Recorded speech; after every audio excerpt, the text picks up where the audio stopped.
Você está ouvindo Literata Cast, o seu clube de leitura na internet. Narrado por Doroteia Gomes. Produção Literata Cast. Apoio Bennett Cutelaria. Longe deste insensato mundo, de Thomas Hardy. Capítulo 30. Rosto quente e olhos encharcados. Meia hora depois, Batseba entrou em sua própria casa. Seu rosto queimou ao encontrar a luz das velas. O rubor e a excitação eram pouco menos que crônicos para ela agora. As palavras de despedida de Troy, que a acompanhara até a porta, ainda permaneciam em seus ouvidos. Despediu-se dela por 2 dias, que seriam, conforme afirmou, passados em Bath, em visita a alguns amigos. Ele também a beijou uma segunda vez. É justo com Batseba expor aqui um pouco de verdade, que não veio à luz até muito tempo depois. A apresentação de Troy na estrada naquela noite não foi combinada. Ele havia sugerido, ela proibira, e foi apenas pela possibilidade de sua volta que dispensara a Oak, temendo um encontro entre eles naquele momento. Ela agora afundou numa cadeira, furiosa e perturbada, com todas estas sequências novas e febris. Então levantou-se decidida e puxou sua escrivaninha de uma mesa de canto.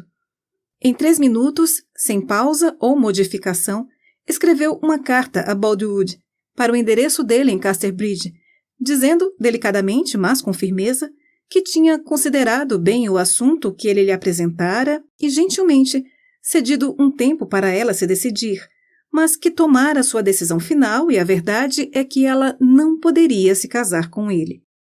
Havia expressado a Oak a intenção de esperar que Boldwood viesse à sua casa antes de comunicar sua resposta conclusiva. Entretanto, Batseba descobriu que não podia esperar. Era impossível enviar a carta até o dia seguinte. Para acabar com sua inquietação, para tirá-la de suas mãos e, por assim dizer, definir o ato em andamento ao mesmo tempo, levantou-se para levá-la para qualquer uma das mulheres que estivessem na cozinha. Fez uma pausa no corredor. Um diálogo estava acontecendo na cozinha e Batseba e Troy eram o assunto. Se ele se casar com ela, ela não vai mais cuidar da fazenda. Será uma vida nobre, mas poderá trazer alguns problemas entre as alegrias. É o que eu acho. Bem, gostaria de ter metade de tal marido. Batseba era muito esperta para levar a sério o que seus servos diziam sobre ela, mas havia muita redundância feminina do discurso para não se interessar pelo que foi dito até que morresse, naturalmente. Explodiu com elas. Sobre o que estão falando? Perguntou. Houve uma pausa, antes que alguém respondesse. Por fim, Lydie disse francamente. Falávamos um pouco sobre você, Miss. Foi o que pensei. Marian, Lydie e Temperance. Agora eu as proíbo de supor essas coisas. Sabem que não ligo a mínima para Mr. Troy, não mesmo. Todos sabem o quanto eu o odeio, sim? Repetiu a jovem perversa. Odeio. Sabemos que sim, Miss, concordou Lydie, assim como todas nós. Eu também o odeio, declarou Marian. Marian, sua mentirosa, como pode falar assim? Admirou-se Batseba. Você o admirava do fundo de seu coração esta manhã. Sim, Marian, você sabe disso. Sim, Miss, mas você também.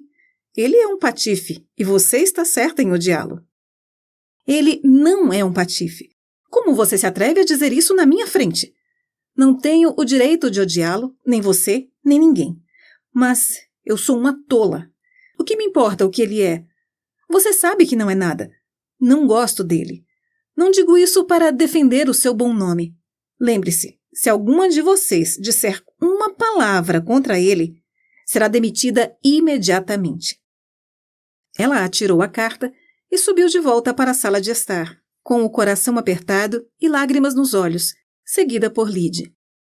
Oh, Miss, disse calmamente Lydie, olhando com tristeza para o rosto de Batseba. Lamento que a deixamos confusa.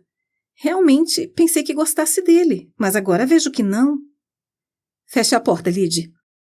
Lydie fechou a porta e continuou. As pessoas sempre dizem tais tolices, Miss. De agora em diante, vou responder: claro que uma dama como Miss Everdene não pode amá-lo. Vou dizer isso assim, preto no branco. Batseba explodiu. Oh, Lydie, você é tão simplória. Não consegue entender enigmas? Não pode ver? Você mesma é uma mulher?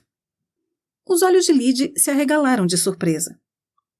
Sim, você deve ser cega, Lydie, disse ela com abandono imprudente e tristeza.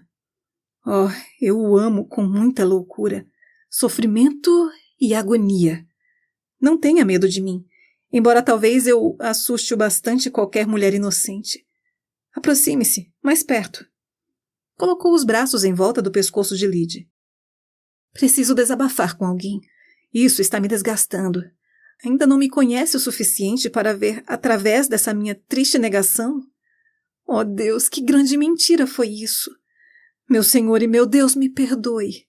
E você não sabe que uma mulher que ama não pensa nada de falso testemunho quando é equilibrada contra o seu amor? Por favor, saia da sala. Quero muito ficar sozinha. Lydie foi em direção à porta. Lydie, venha cá. Jure solenemente que ele não é um homem leviano, que tudo o que dizem sobre ele é mentira. Mas, Miss, como posso dizer isso? Que ele não é Sua menina malvada! Como pode ter um coração tão cruel para repetir o que dizem? Que insensível que você é! Mas verei se você ou qualquer outra pessoa na vila ou na cidade se atreve a fazer uma coisa dessas. Ela começou a andar da lareira para a porta e de volta. Não, Miss, eu não. Sei que não é verdade, disse Lydie, assustada com a veemência rara de Batseba. Suponho que você só concorda comigo desse jeito para me agradar. Mas, Lydie, ele não pode ser ruim como dizem. Você ouviu? Sim, Miss, sim. E não acredita que ele seja? Não sei o que dizer, Miss, disse Lydie, começando a chorar. Se eu disser que não, você não acreditará em mim.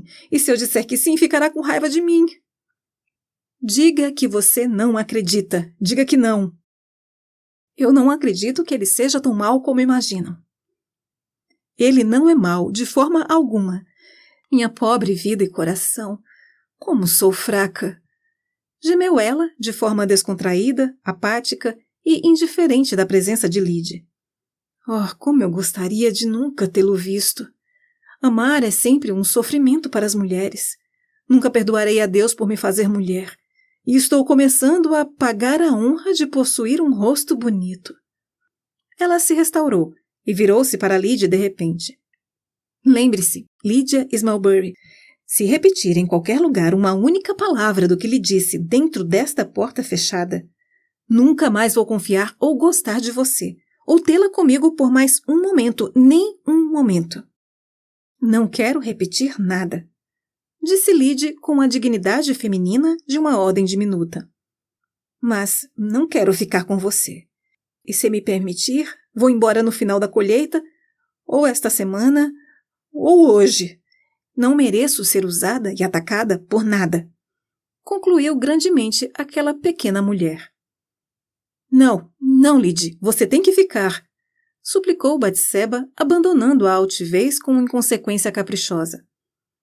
Não me leve a sério agora, pois estou muito nervosa. Você não é como uma empregada, é uma companheira para mim. Querida, não sei o que estou fazendo desde que esta dor miserável do meu coração tem pesado e me desgastado assim. O que devo fazer? Acho que terei cada vez mais problemas. Às vezes me pergunto se eu estou condenada a morrer num asilo. Não tenho amigos o suficiente, Deus sabe. Não a levarei a sério nem a deixarei. Soluçou Lydie, impulsivamente, aproximando os seus lábios de Batseba e beijando-a. Então, Batseba beijou Lydie e tudo estava calmo novamente. Eu não costumo chorar, não é, Lydie? Mas você trouxe lágrimas aos meus olhos, disse ela com um sorriso brilhante e molhado. Tentará pensar nele como um homem bom, não tentará, Lydie querida? Sim, Miss, tentarei. Ele é um tipo de homem que tem uma forma selvagem, sabe? Isso é melhor do que ser como alguns são, selvagens de uma forma constante. Tenho medo que eu seja assim. E prometa-me que guardará o meu segredo, Lyd. Não deixe que saibam que eu tenho chorado por ele, porque será terrível para mim e não é bom para ele, coitado. Nem a morte deve arrancá-la de mim, senhora, se eu tenho que guardar uma coisa, e sempre serei sua amiga. Respondeu Lyd enfaticamente, e ao mesmo tempo trazendo mais algumas lágrimas a seus próprios olhos, sem qualquer necessidade especial, mas com um sentido artístico de estar em sintonia com o restante da imagem, que parece influenciar as mulheres em tais ocasiões. Acho que Deus gosta que sejamos boas amigas, não é? Tenho certeza que sim. E, querida Miss, não me atormente e me agrida assim, porque fica tão alta como um leão e isso me assusta. Sabe, imagino que será um desafio para qualquer homem quando usar seus encantos. Nunca? É mesmo? Perguntou Batseba, rindo um pouco, embora seriamente alarmada com esta imagem selvagem de si mesma. Espero que eu não seja um tipo de dama imprudente, masculina? Continuou ela com certa ansiedade. Oh, não masculina, mas tão femininamente poderosa que às vezes pode atrapalhar. Ah, Miss, disse ela depois de inspirar o ar e soltá-lo com muita tristeza. Gostaria de cometer metade das suas falhas. É uma grande proteção para uma pobre empregada nesses dias de tanta falsidade.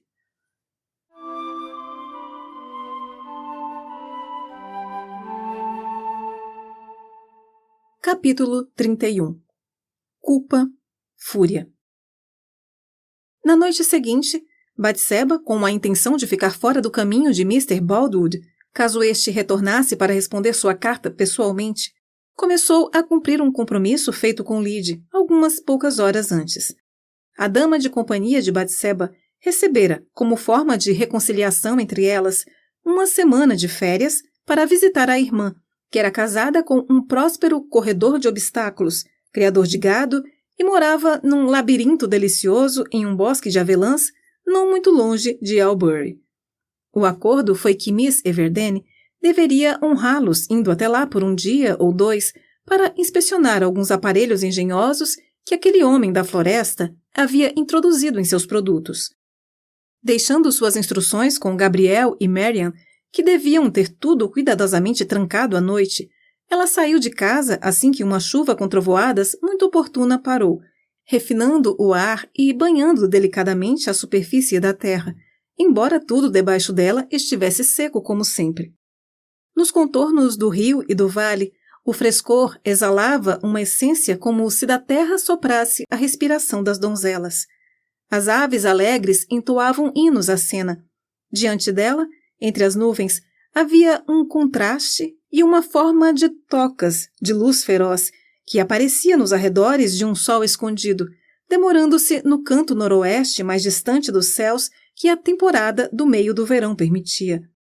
Ela havia percorrido quase 2 milhas de sua jornada, observando como o dia recuava e pensando em como o tempo das ações fundia-se, discretamente, ao tempo do pensamento, para dar lugar ao tempo de oração e de dormir, quando viu, avançando sobre a colina de Albury, exatamente o homem de quem tão ansiosamente procurava fugir. Baldwood não caminhava num ritmo tranquilo de força reservada como era seu costume, o qual parecia estar sempre equilibrando 2 pensamentos. Estava atordoado e lento naquele momento. Baldwood despertara pela primeira vez para os privilégios da mulher em sua fuga, mesmo quando isso envolve o possível mal de outra pessoa. Que Batseba era uma garota firme e positiva, muito menos inconsequente do que suas colegas, havia sido o ânimo de suas esperanças, pois considerava que tais qualidades a levariam a aderir a um curso em linha reta numa questão de coerência e aceitá-lo, mesmo que ao pensar nele não se inundasse com os tons iridescentes de um amor inquestionável. Mas o argumento agora voltou como reflexos pesarosos num espelho quebrado. A descoberta não era mais que um flagelo do que uma surpresa. Ele vinha olhando para o chão e não viu Batseba, até que estavam a menos de um arremesso de uma pedra de distância. Levantou o olhar para o som de seus passos e sua aparência mudou o bastante para mostrar a ela a profundidade e a força dos sentimentos paralisados por sua carta. Ah, é você, Mr. Baldwood? Hesitou ela com um calor culpado pulsando em seu rosto. Aqueles que têm o poder de censurar em silêncio acham que este é um meio mais eficaz do que as palavras. Há expressões no olhar que não estão na língua e há mais contos em lábios pálidos do que entram pela audição. É a grandeza e a dor dos estados de espírito mais remotos que evitam o caminho do som. O olhar de Baldwood era irrespondível. Vendo que ela se esquivava para um lado, ele perguntou: O que foi? Está com medo de mim? Por que diz isso? Disse Batseba. Parece que está, respondeu ele. E o que é mais estranho, por causa do contraste do que sinto por você. Ela recobrou sua confiança, fixou os olhos calmamente e esperou. Você sabe que sentimento é este? Continuou Baldwood deliberadamente. Algo tão forte quanto a morte. Nenhuma recusa por carta pode afetá-lo. Gostaria que não sentisse algo tão forte por mim, murmurou ela. É muito generoso da sua parte, mais do que mereço, mas não posso ouvi-lo agora. Ouvir? O que acha que tenho para dizer então? Não vou me casar com você e já basta? Sua carta foi perfeitamente clara. Não quero que ouça nada. Batseba era incapaz de dirigir a sua vontade a canto algum para libertar-se da situação terrivelmente estranha. Confusamente, ela disse: Boa noite. E seguiu em frente. Baldwood andou até ela, pesada e estupidamente. Batseba, querida, então está tudo terminado? Sim, está. Oh, Batseba, tenha piedade de mim. Explodiu Baldwood. Pelo amor de Deus! Sim, me rebaixei ao mais baixo nível de pedir a uma mulher para ter piedade. E ela é você, é você. Batseba controlou-se bem, mas dificilmente teria uma voz clara para o que veio instintivamente aos lábios. Há pouca honra na mulher a quem fala. Foi um sussurro para algo tão indescritivelmente triste e angustiante neste espetáculo de um homem mostrando-se tão inteiramente movido pela paixão, enfraquecendo o instinto feminino para a formalidade. Estou fora de mim e estou louco, declarou ele. Não sou nem um pouco estoico para estar aqui suplicando, mas lhe suplico. Gostaria que soubesse sobre a minha devoção a você, mas é impossível. Pela sua misericórdia humana, com um homem solitário, não me despreze agora. Não o desprezo, como poderia? Eu nunca o tive. Com a clareza de seu sentido de que ela nunca o tinha amado, se esqueceu por um momento de seu ato impensado naquele dia de fevereiro. Mas houve um momento em que me procurou, antes que eu pensasse em você. Não a desaprovo, pois ainda sinto a escuridão ignorante e fria em que eu viveria se você não tivesse me atraído com aquele cartão do Dia dos Namorados, como chamam. Seria pior do que conhecê-la, embora tenha trazido este sofrimento. Mas houve um tempo em que não sabia nada sobre você, e não sentia nada por você, e ainda assim você me atraiu. E se diz que não me deu nenhum incentivo, não posso deixar de contradizê-la. O que chama de incentivo foi o jogo infantil de um minuto de negligência. Arrependo-me amargamente disso, amargamente e com lágrimas. Ainda me faz lembrar isso?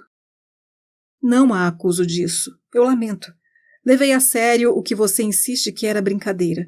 E agora, aquilo que insisto para ser uma piada, você diz que é terrivelmente sério. Nossos ânimos encontraram-se em lugares errados. Queria que seus sentimentos fossem mais como os meus, ou os meus fossem mais como os seus. Ah, se eu pudesse ter previsto a tortura que uma brincadeira insignificante me levaria, como eu a teria amaldiçoado. Mas como apenas fui capaz de enxergar isso agora, não posso fazer isso porque a amo demais. Mas é inútil continuar assim, Batseba. Você é a primeira mulher de qualquer sombra ou natureza que amei, e cheguei mais perto de ser aceito como marido, o que faz esta negação tão difícil de suportar. Você quase me prometeu. Mas eu não falo agora para mudar seu coração e fazê-la sofrer por causa da minha dor. Não adiantaria. Devo suportá-la. Minha dor não seria menor se você sofresse também. Mas eu sinto muitíssimo, profundamente, disse ela com sinceridade. Não faça isso, não faça isso. Seu precioso amor, Batseba, é muito maior que sua piedade. A sua pena não amenizaria a perda dele. Oh, doçura, como falou comigo com carinho atrás dos carriços e no celeiro de Tosquia, e ainda mais naquela última noite em sua casa. Para onde foram todas as suas palavras agradáveis, sua sincera esperança de ser capaz de me amar? Onde está a sua firme convicção de que gostaria de mim? Foram realmente esquecidas? Ela controlou sua emoção, olhou com calma e claramente para o rosto dele e disse, em voz baixa e firme: Mr. Boldude, não lhe prometi nada. Vê-me como uma mulher de barro, por favor. Quando me fez aquele maior elogio que um homem pode fazer a uma mulher, dizendo que me amava, me vi obrigada a mostrar algum sentimento, ou eu seria uma megera sem graça. No entanto, cada um daqueles prazeres foram apenas momentâneos. Como eu saberia que o que é um passatempo para todos os outros homens seria a morte para você? Raciocine, haja e pense com mais bondade para comigo. Bem, é inútil discutir, inútil. Uma coisa é certa. Poderia ter sido minha e agora você está longe de ser. Tudo mudou, e somente por sua causa, lembre-se disso. Você não era nada para mim e eu estava bem. Agora, não é nada para mim outra vez. E como este segundo nada é diferente do primeiro. Quisera Deus que você nunca tivesse se aproximado de mim, uma vez que era apenas para me decepcionar. Batseba, apesar de sua coragem, começou a sentir sinais inequívocos de que era inerentemente o lado mais frágil. Esforçou-se desesperadamente contra essa feminilidade que insistia em fornecer emoções espontâneas num fluxo cada vez mais forte. Tentara escapar daquela agitação, mantendo seu pensamento fixo nas árvores, no céu, em qualquer objeto corriqueiro diante de seus olhos, enquanto suas censuras caíam, mas a ingenuidade não poderia salvá-la agora. Não o menosprezei, é claro que não, respondeu ela o mais heroicamente que podia. Não fique assim comigo. Posso aguentar que diga que estou errada se me disser com gentileza. Ó Senhor, será que não pode ter a bondade de me perdoar e olhar para as coisas mais alegremente? Alegremente? Um homem enganado a ponto de seu coração queimar pode encontrar uma razão para estar feliz? Se perdi, posso ficar como se tivesse vencido? Meu Deus, você é muito insensível. Se eu soubesse como isso seria amedrontadoramente doce e amargo, como eu lhe teria evitado e nunca a teria visto ou ouvido. Digo-lhe tudo isso, mas com que você se importa? Você não se importa. Ela devolvia respostas negativas, silenciosas e fracas, às acusações dele, e balançava a cabeça desesperadamente, como se lançando para fora as palavras que inundavam seus ouvidos, vindas dos lábios do homem trêmulo no clímax da vida, com o rosto romano de bronze e moldura requintada. Minha amada, ainda estou balançando entre os dois opostos de forma imprudente, de renunciá-la e lutando humildemente por você outra vez. Esqueça que disse não e deixe tudo como estava. Diga, Batseba, que só escreveu aquela recusa para brincar comigo. Diga. Seria falso e doloroso para nós dois. Você superestima a minha capacidade de amar. Não possuo metade do calor da natureza que acredita que eu tenha. Uma infância sem proteção, num mundo frio, removeu toda a gentileza de mim. Ele falou imediatamente com mais ressentimento. Pode ser verdade, mas, Miss Everdene, não serve como justificativa. Você não é a mulher fria que me fez acreditar que era. Não. Não é porque não tem sentimentos por mim que não ama. Faria-me achar isso, naturalmente. Esconderia-me que tem um coração ardente como o meu. Mas sente amor o suficiente, porém, direcionado a um novo canal. Eu sei para onde. A música rápida de seu coração agora era um burburinho, e ela pulsava ao extremo. Ele estava chegando a Troy. Então ele sabia o que havia acontecido, e o nome caiu de seus lábios no momento seguinte. Por que Troy não deixou o meu tesouro em paz? Perguntou ele ferozmente.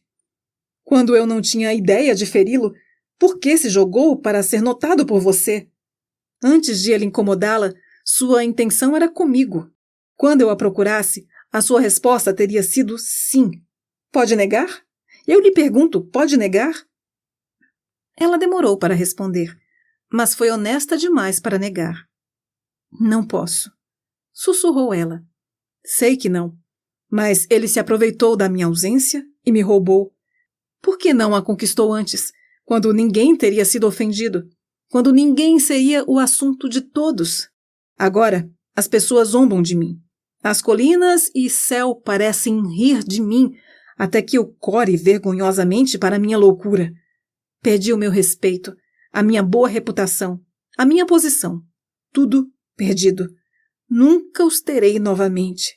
Vá e case-se com o seu homem. Vá em frente. Oh, senhor, Mr. Baldwood. Sim, você pode. Não tenho nenhum direito sobre você. Quanto a mim, é melhor eu ir a algum lugar sozinho e me esconder e orar. Amei uma mulher uma vez. Agora estou envergonhado. Quando eu morrer, eles dirão: que homem doente de amor e infeliz que era. Meu Deus, meu Deus. Se tivesse sido rejeitado secretamente, a desonra não fosse conhecida e minha posição estivesse mantida. Mas não importa. Ela se foi e não ganhei a mulher. Que vergonha! Que vergonha!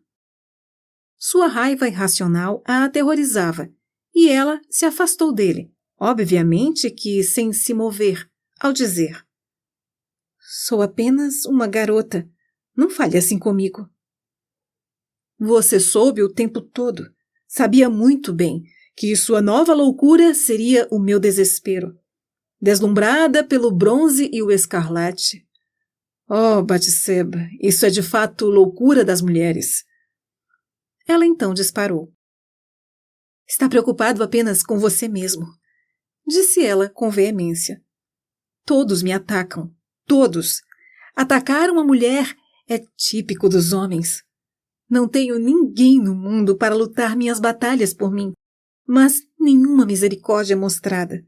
No entanto, se 1000 de vocês zombam e dizem coisas contra mim, não serão menosprezados. Sem dúvida que falará com ele sobre mim. Diga-lhe, Baldwood morreria por mim? Sim, e deu-lhe espaço sabendo que ele não era o homem certo para você. Ele a beijou, a reivindicou como sua. Está ouvindo? Ele a beijou. Negue isso. A mulher mais trágica é intimidada por um homem trágico, e embora Baldwood fosse, em veemência e brilho, quase que ela mesma no sexo oposto, o rosto de Batseba tremia. Ela engasgou. Deixe-me, senhor. Vá embora. Não sou nada para você. Deixe-me ir. Negue que ele a beijou. Não devo. Certo. Então ele a beijou, disse a voz rouca do fazendeiro. Beijou, declarou ela lentamente, e apesar de seu medo, desafiadoramente. Não tenho vergonha de falar a verdade. Então, eu o amaldiçoo e a amaldiçoo, sussurrou Baldwood em fúria. Enquanto eu teria dado mundos para tocar sua mão, você deixou um libertino chegar sem direito ou cerimônia e beijá-la. Misericórdia! Ele a beijou. Ah, chegará um dia na vida dele, quando terá que se arrepender e pensar com desgraça na dor que causou a outro homem. E então poderá sofrer, desejar, amaldiçoar e ansiar como estou agora. Não, não, oh não deseje o mal para ele, implorou ela num pranto desesperado. Qualquer coisa, mas, seja piedoso com ele, senhor, pois eu o amo de verdade. As ideias de Baldwood chegaram a tal ponto de fusão as quais contornos e consistências desaparecem totalmente. A noite iminente apareceu para se concentrar em seu olhar. Não a ouvia mais. Eu o punirei. Pela minha alma que o farei. Vou encontrá-lo, soldado ou não, e chicotearei este jovem inconsequente pela imprudência de ter roubado a minha felicidade. Se fosse uma centena de homens, eu o chicotearia. Baixou a voz de repente e sem naturalidade. Batseba, doce, coquete perdida, perdoe-me.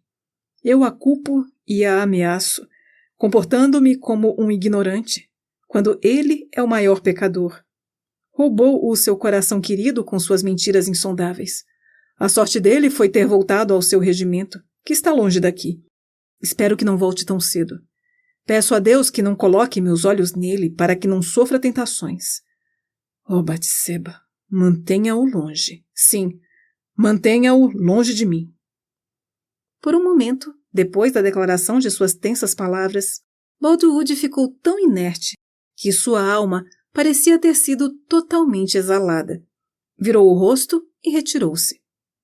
Sua silhueta logo foi coberta pelo crepúsculo, enquanto seus passos se misturavam com o baixo silvo das árvores cobertas de folhas. Batseba, que estava de pé, imóvel como uma estátua todo este tempo, levou as mãos ao rosto e descontroladamente tentou refletir sobre a situação que acabara de acontecer. As origens impressionantes da sensação febril de um homem sereno como Mr. Boldywood eram incompreensíveis e terríveis. Em vez de ser um homem preparado para conter-se, ele foi aquilo que viu. A força das ameaças do fazendeiro estava na relação deles com uma circunstância conhecida apenas para ela. Seu amante estava voltando para Weatherbury dentro de 1 ou 2 dias. Troy não tinha retornado a seus quartéis distantes como Boldywood e outros pensavam. Apenas tinha ido visitar um conhecido em Bath e teria ainda 1 semana ou mais da sua licença. Estava dolorosamente certa que se ele a visitasse neste exato espaço de tempo e encontrasse com Boldywood, a consequência seria uma briga feroz. Ela ofegava com solicitude quando pensava no possível prejuízo para Troy. A menor faísca acenderia sentimentos violentos de raiva e ciúme no fazendeiro. Ele perderia o domínio sobre si mesmo como essa noite. A alegria de Troy poderia transformar-se em agressividade, e isso poderia levar ao escárnio, e a ira de Boldywood poderia então tomar a direção de vingança. Com um medo quase mórbido de ser considerada uma garota sentimental, esta mulher sincera se escondia muito bem do mundo sob a forma de descuido nas profundezas quentes de suas fortes emoções. Mas agora não havia nenhuma reserva. Em sua distração, em vez de avançar, ela andava para cima e para baixo, batendo no ar com os dedos, pressionando sua testa e soluçando para si mesma. Depois, se sentou num amontoado de pedras para pensar. Ali permaneceu por muito tempo. Acima da margem escura da terra, apareceram costões promontórios de nuvens acobreadas, delimitando uma área verde e transparente no céu ocidental. Um resplendor amarantino caiu sobre elas em seguida, e o mundo irrequieto girava em torno dela numa perspectiva contrastante para o leste, na forma de estrelas indecisas e palpitantes. Observou seus espasmos silenciosos em meio aos tons de espaço, mas não compreendeu nenhum. Seu espírito perturbado estava longe, com Troy.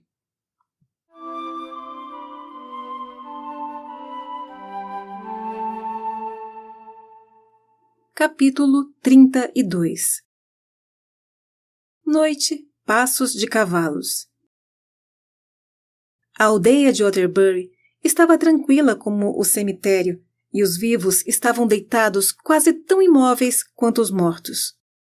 O relógio da igreja bateu 11 horas. O ar estava tão vazio de outros sons que o zumbido do relógio trabalhando, imediatamente anterior às badaladas, era nítido, e assim foi também o clique ao terminarem. As notas voavam com a obtusidade cega normal das coisas inanimadas, batendo e repercutindo pelas paredes, ondulando contra as nuvens dispersas, espalhando-se através de seus interstícios em milhas inexploradas do espaço. Os salões rachados e mofados de Batseba eram ocupados apenas por Miriam naquela noite. Lyd, como foi mencionado, estava com sua irmã, a quem Batseba tivera a intenção de visitar.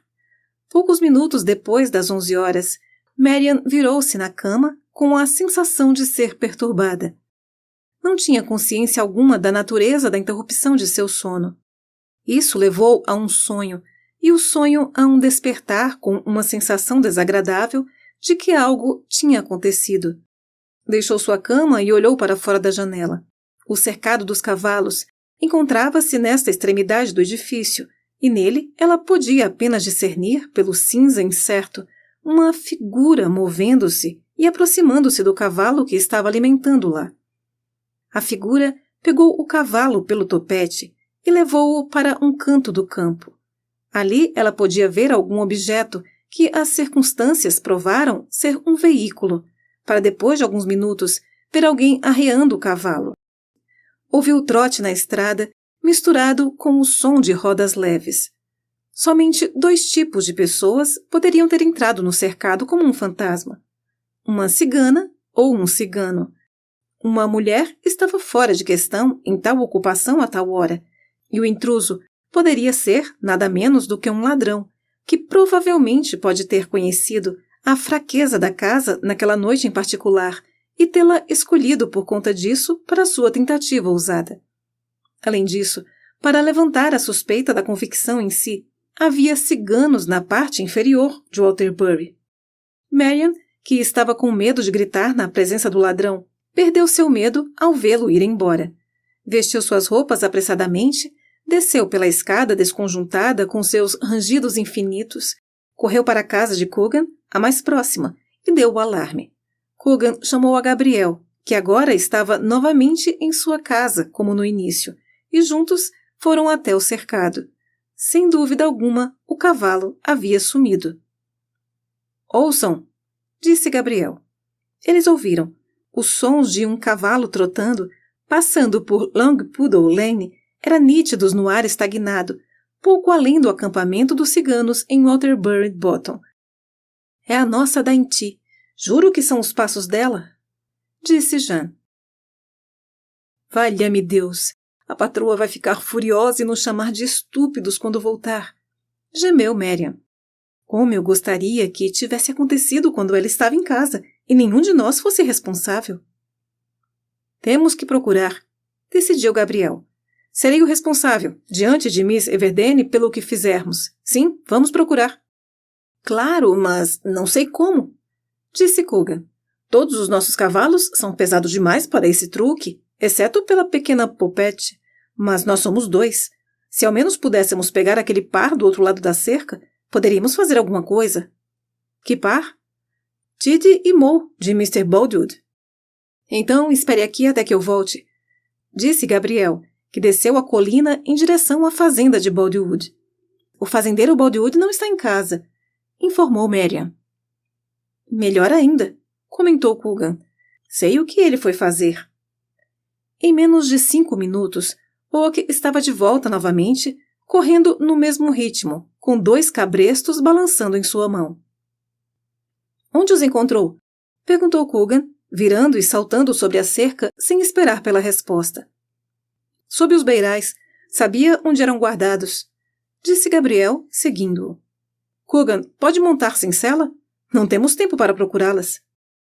"Como um herói", afirmou Jean. "Miriam, vá se deitar", gritou Gabriel por cima da cerca. Saltando pelos pastos de Boldwood, cada um deles guardou seu cabresto no bolso para escondê-los dos cavalos, que, vendo os homens de mãos vazias, docilmente permitiram-se ser pegos pela crina, quando os cabrestos foram destramente passados. Sem freios nem rédeas, Oak e Coogan improvisaram, passando uma corda pela boca dos animais, e prenderam-na do outro lado.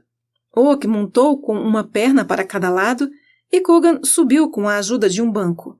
Subiram para o portão e saíram a galope na direção tomada pelo cavalo de Batseba e o ladrão. Não sabiam a que veículo o cavalo havia sido preso. Chegaram a Waterbury Bottom em 3 ou 4 minutos. Examinaram o pedaço verde de terra à beira da estrada. Os ciganos tinham desaparecido. Os vilões, disse Gabriel. Gostaria de saber qual caminho eles tomaram. Em frente, tão certo como Deus fez poucas maçãs, opinou Jean. Muito bem, e estamos melhor montados e devemos ultrapassá-los, disse Oak. Agora, a toda velocidade. Nenhum som do condutor em seu veículo podia ser descoberto naquele momento. O barulho metálico na estrada ficou mais suave e mais argiloso conforme Waterbury era deixada para trás. A chuva recente havia molhado a sua superfície num estado quase maleável, mas não enlameado. Chegaram a um cruzamento. Coogan, de repente, parou o mol e desceu. — Qual o problema? — perguntou Gabriel. — Temos que tentar encontrá-los, já que não podemos ouvi-los, disse Jean, mexendo nos bolsos. Acendeu uma lanterna e segurou o fósforo no chão. A chuva fora mais pesada ali, e todas as trilhas a pé e a cavalo, feitas anterior à tempestade, haviam sido abrandadas e apagadas pelas gotas, e eram agora pequenas conchas de água que refletiam a chama do fósforo como olhos. Um conjunto de rastros estava fresco e não havia água neles. Um par de sulcos também estava vazio e sem pequenos canais, como os outros. As pegadas que formavam essa impressão recente continham informações quanto ao ritmo. Estavam impares equidistantes, separados a 3 ou 4 pés, o pé direito e esquerdo de cada par exatamente opostos um ao outro. — Em frente! Exclamou Jean. — Rastros como este significam um galope constante. Não é de admirar que não o ouvimos. E o cavalo está arriado. Veja os sulcos. Sim, é a nossa égua com certeza. — Como você sabe? — O velho Jimmy Harris ferrou-a na semana passada, e reconheço o trabalho entre 10.000. — O resto dos ciganos deve ter partido mais cedo ou de alguma outra forma, disse Oak. Viu se não havia outros rastros? Sim. Cavalgaram silenciosamente por um longo e cansativo tempo. Coogan carregava uma imitação velha de um relógio de repetição que havia herdado de algum gênio de sua família, que marcou 1 hora. Acendeu outro fósforo e examinou o chão novamente. Agora é um meio galope, falou ele, apagando o fogo. É um ritmo sinuoso e instável para um veículo. O fato é que eles foram muito rápidos no começo. Agora vamos pegá-los.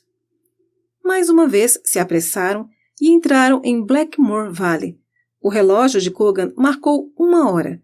Quando olharam novamente as marcas dos cascos, eram tão espaçados como se formassem uma espécie de zigue-zague, como as lâmpadas ao longo de uma rua. — Isso é um trote, eu sei, disse Gabriel. — Agora é só um trote, alegrou-se Coogan. Vamos alcançá-los a tempo. Cavalgaram rapidamente por 2 ou 3 milhas ainda. — Ah, um momento, disse Jean. Vamos ver como ela foi conduzida até esta colina. Isso vai nos ajudar.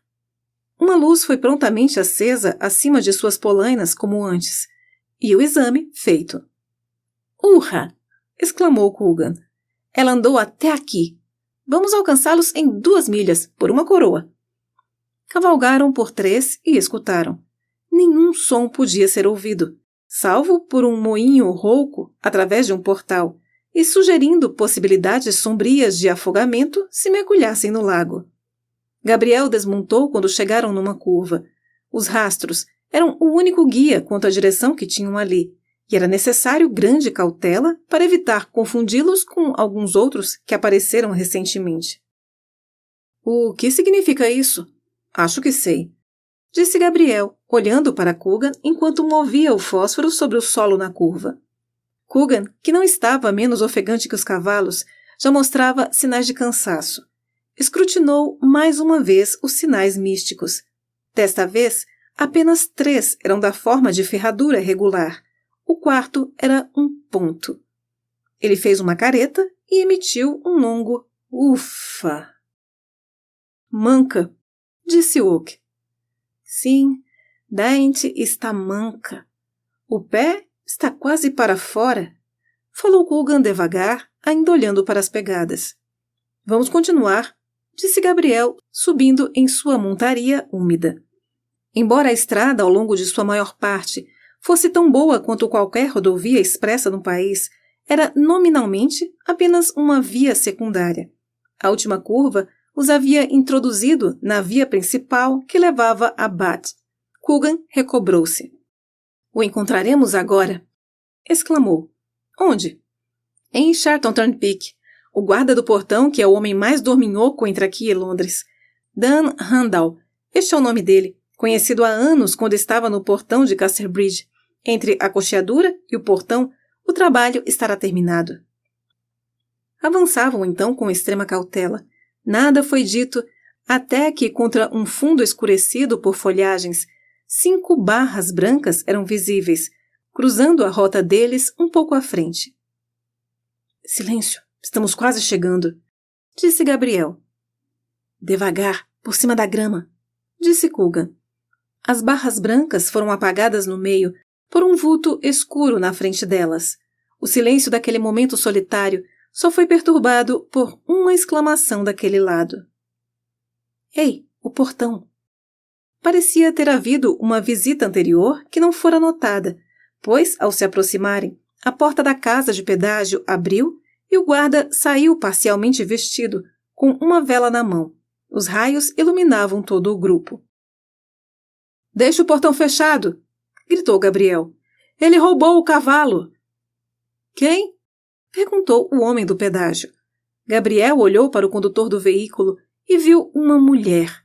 Batseba, a patroa deles. Ao ouvir sua voz, ela virou o rosto para longe da luz. No entanto, Coogan a viu. "Mas é a patroa! Juro que é ela!" Espantou-se ele. Era Batseba, certamente, e tinha, por esta altura, feito o truque que poderia fazer tão bem em crises não amorosas, ou seja, uma máscara de surpresa com modos frios. "Bem, Gabriel?" perguntou ela em voz baixa. "Onde você está indo?"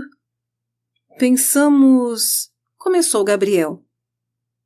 "Estou indo para Bath", disse ela, tomando para seu próprio uso a segurança que faltava em Gabriel.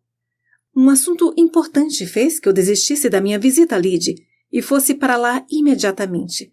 Mas, então, estavam me seguindo?" "Pensamos que o cavalo tivesse sido roubado." "Ora, mas que coisa! Quanta tolice da parte de vocês não saberem que peguei o carro e o cavalo. Eu não pude nem acordar Marian, nem entrar na casa, embora esmurrasse o peitoril da janela dela por 10 minutos. Felizmente, eu pude pegar a chave da cocheira, então não incomodei ninguém. Não acharam que poderia ser eu?" "Porque deveríamos, miss." "Talvez não.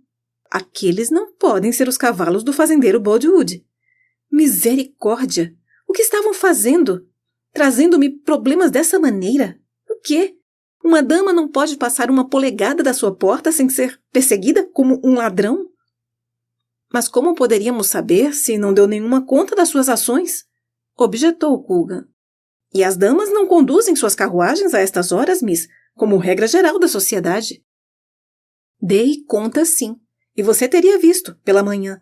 Escrevi em giz nas portas da cocheira que tinha voltado para pegar o cavalo e a carroça e depois partido, que não queria acordar a ninguém e que deveria voltar em breve."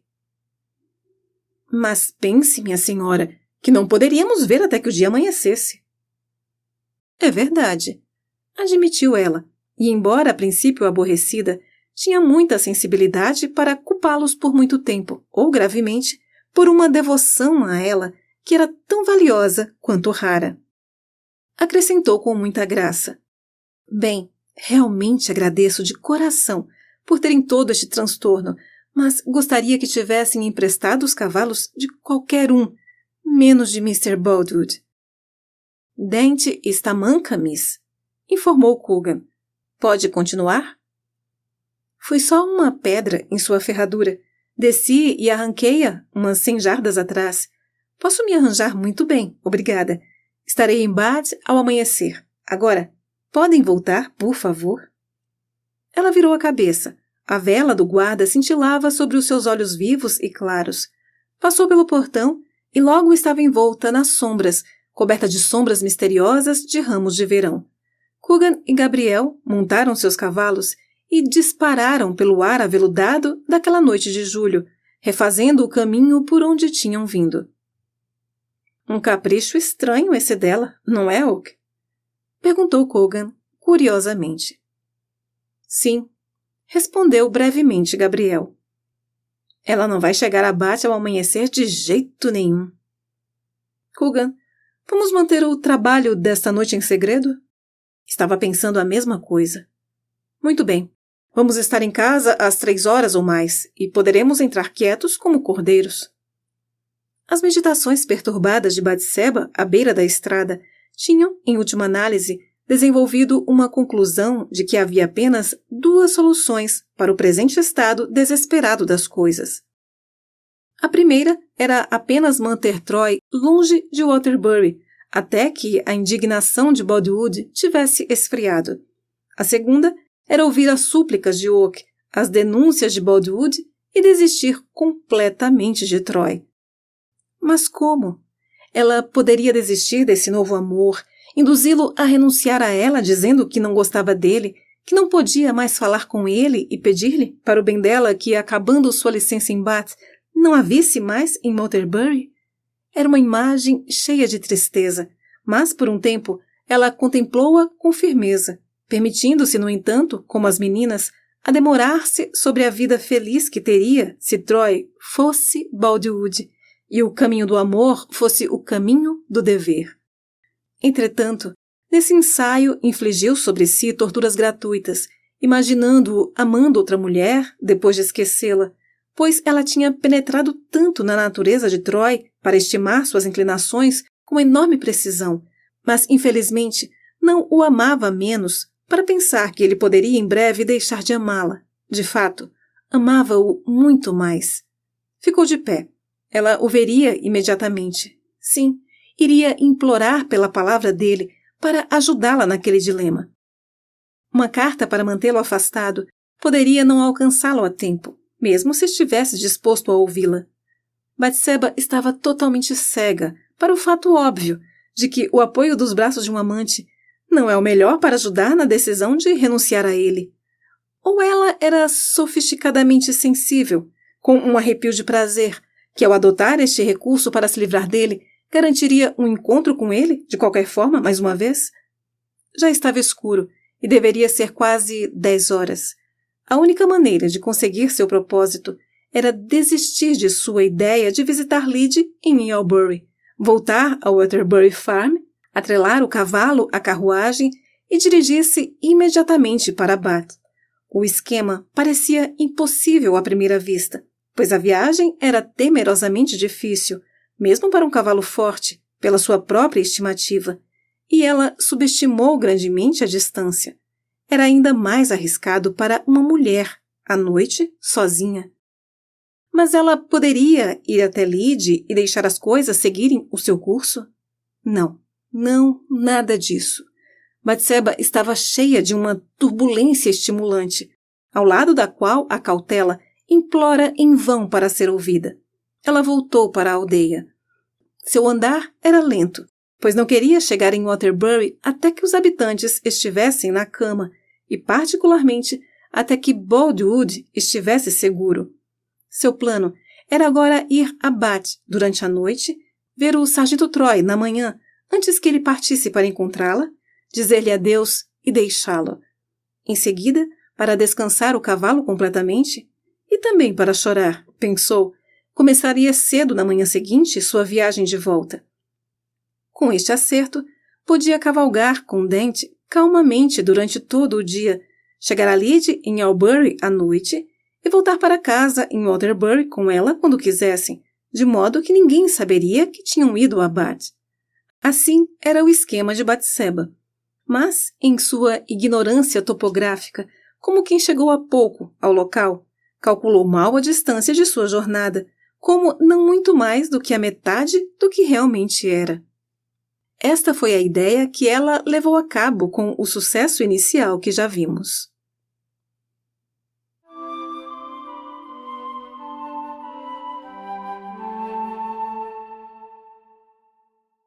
Capítulo 33. Sob o sol. Uma premonição. Uma semana se passou e não houve notícias de Batseba nem qualquer explicação de seus planos. Chegou então um bilhete para Miriam, afirmando que o assunto que levara sua patroa para Bat ainda aprendia lá, mas que ela esperava voltar na semana seguinte. Outra semana se passou.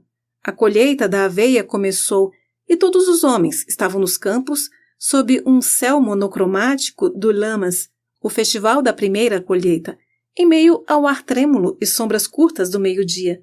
Dentro de casa, nada se ouvia, salvo o zumbido das varejeiras azuis. Do lado de fora, os golpes de foices e o silvo das espigas enroladas de aveia, se esbarrando quando suas hastes perpendiculares de cor amarelo-âmbar caíam pesadamente a cada fileira. Era o que se ouvia. Cada gota de líquido que não vinha das garrafas e garrafões de cidra dos homens escorrera do suor de suas testas e bochechas. A seca estava por toda parte. Estavam prestes a retirar-se por algum tempo para a sombra acolhedora de uma árvore na cerca, quando Coogan viu uma imagem num casaco azul e botões de latão correndo até eles pelo campo.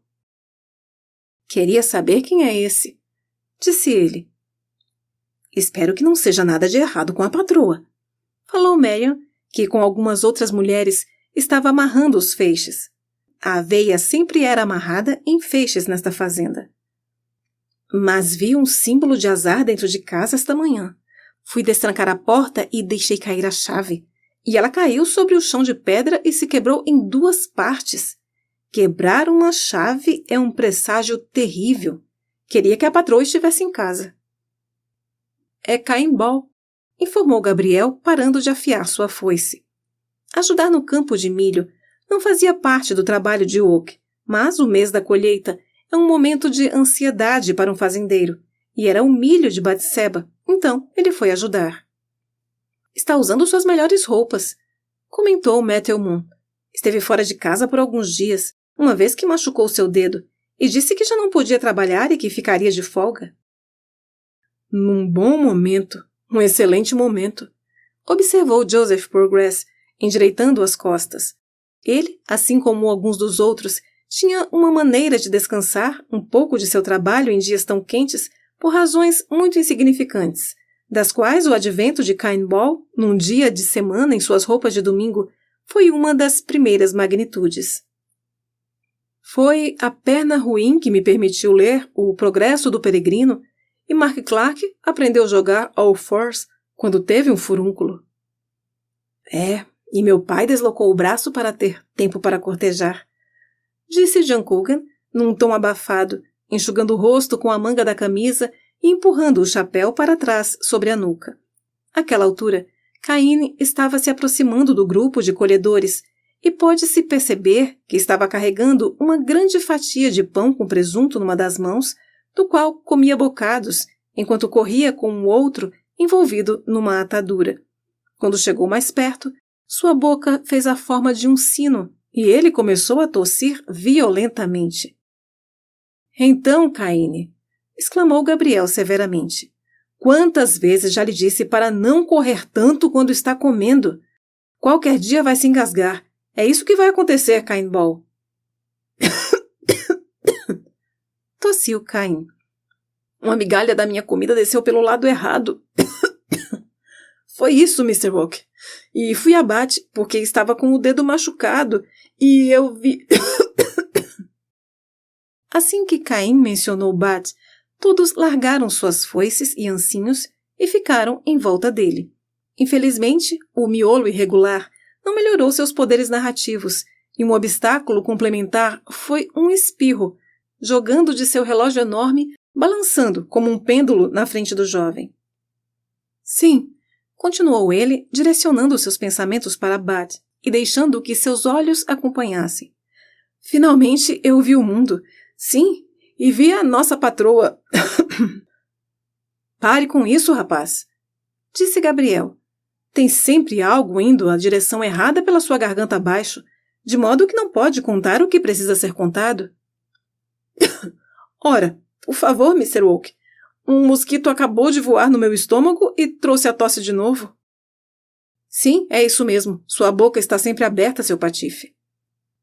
É terrível ter um mosquito voando garganta abaixo. Coitado, disse Matthew Moon.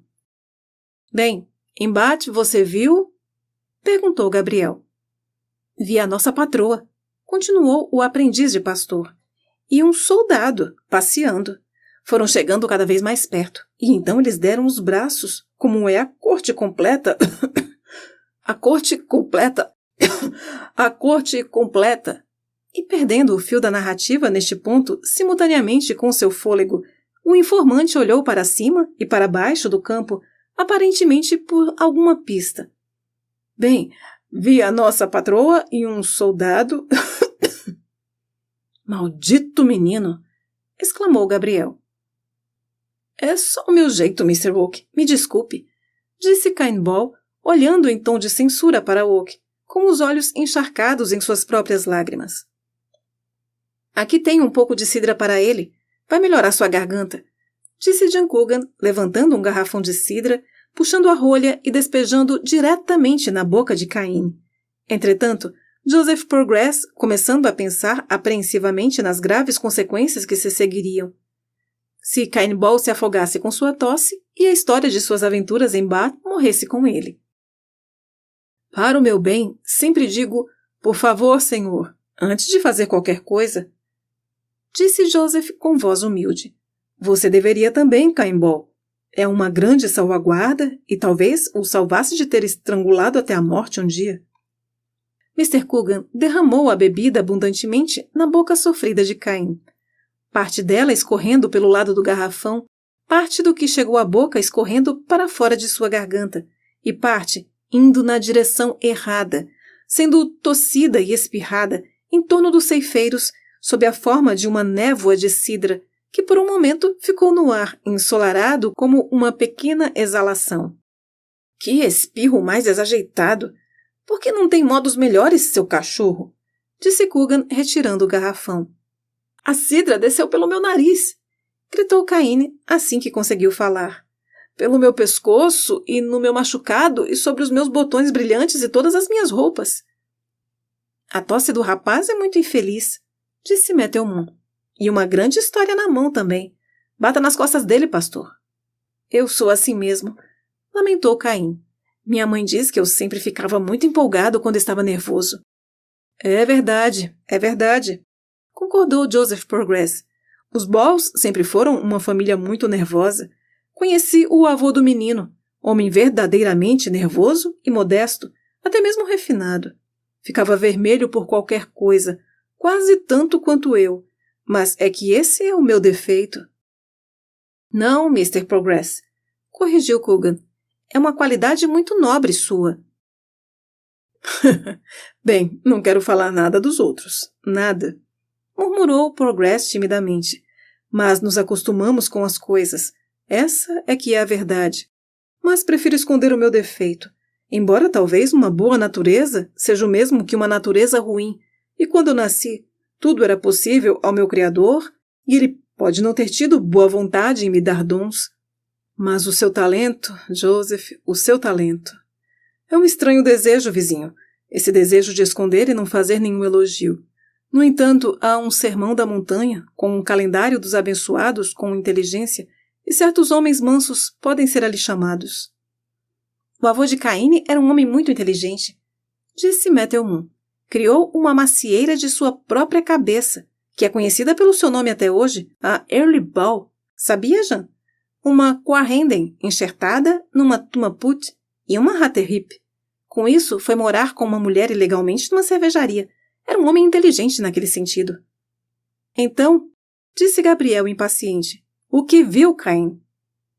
Vi a nossa patroa entrar num tipo de um parque, onde há bancos, arbustos e flores, de braços dados com um soldado. Continuou Cain firmemente e com pouca compreensão de que suas palavras eram muito fortes para os sentimentos de Gabriel.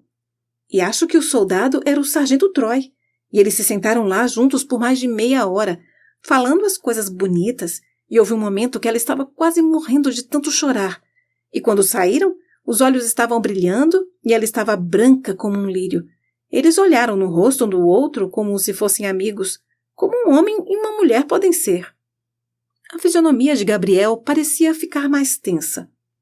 Bem, o que mais você viu? Ah, muita coisa. Branca como um lírio? Tem certeza que era ela? Sim. Certo, e o que mais? As grandes vitrines das lojas, nuvens enormes no céu, cheias de chuva, e árvores velhas nas matas. Seu bobo, o que vai nos dizer depois? Perguntou Coogan.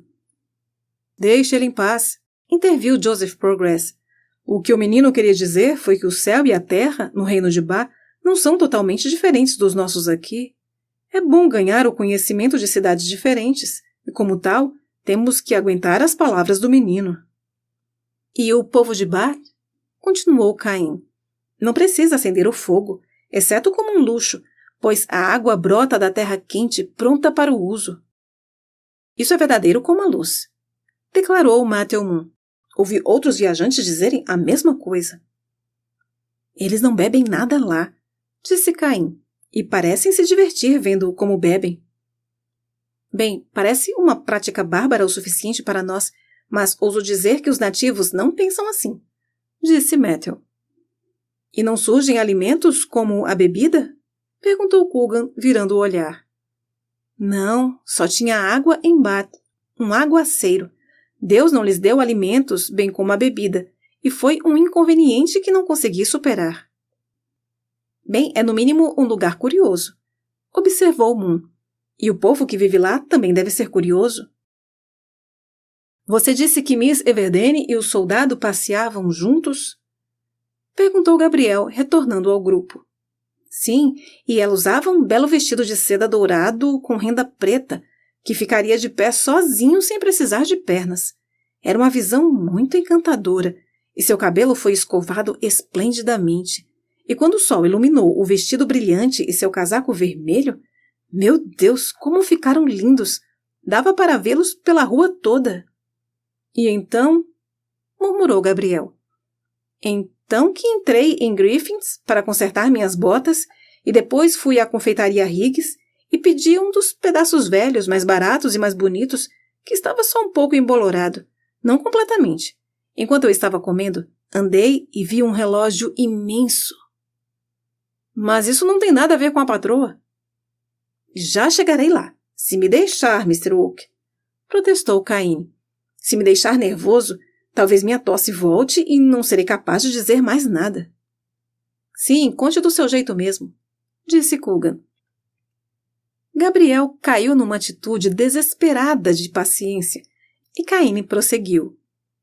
E havia muitas casas grandes e mais pessoas do que toda a semana no clube de Waterbury às terças-feiras, e fui a grandes igrejas e capelas. E como o pároco orava!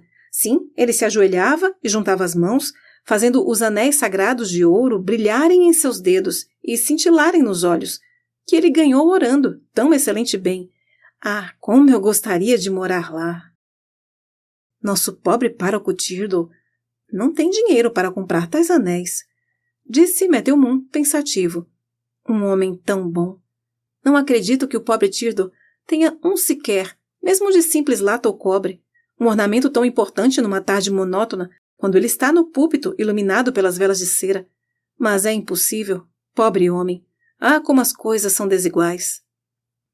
Talvez ele não goste de usá-los, disse Gabriel severamente. Bem, isso é o bastante. Continue, Caine. Rápido. Ah, e o novo estilo do pároco, de usar bigodes e barbas longas? Continuou o ilustre viajante. Se parece com Moisés e Arão, e faz com que nós, as pessoas na congregação, nos sintamos tal como os filhos de Israel.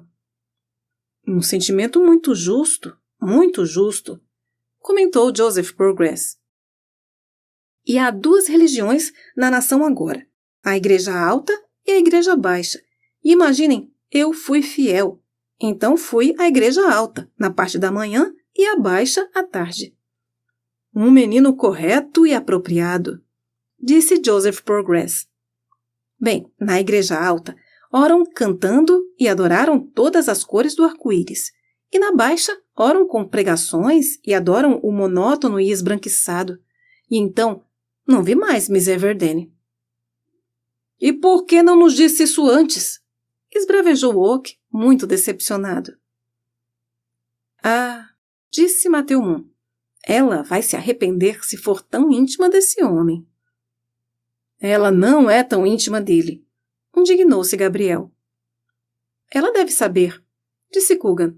Nossa patroa tem muita esperteza debaixo dos cabelos pretos para fazer uma loucura tão grande.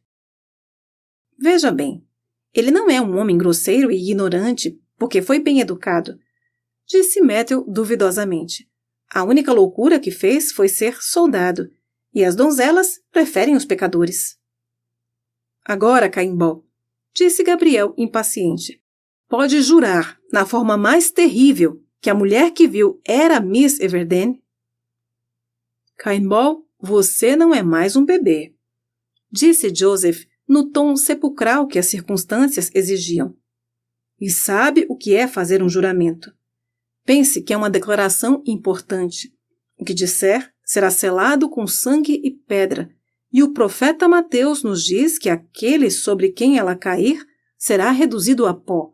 Agora, diante de todos nós aqui reunidos, você jura com suas palavras, como o pastor lhe pede?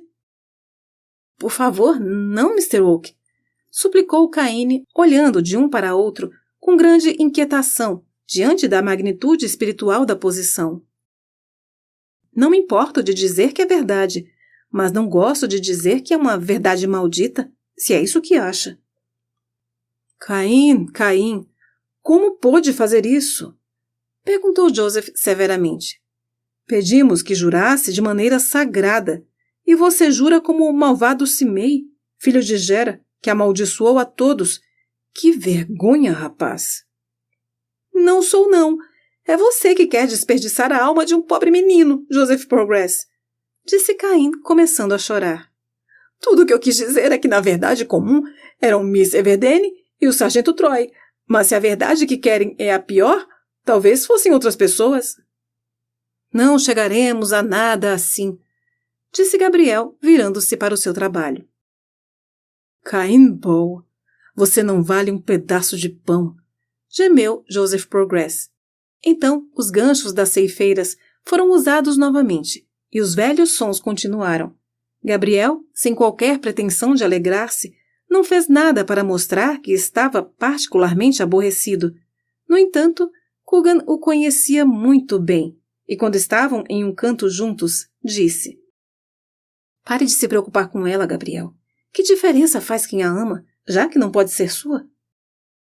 É exatamente o que digo a mim mesmo, declarou Gabriel.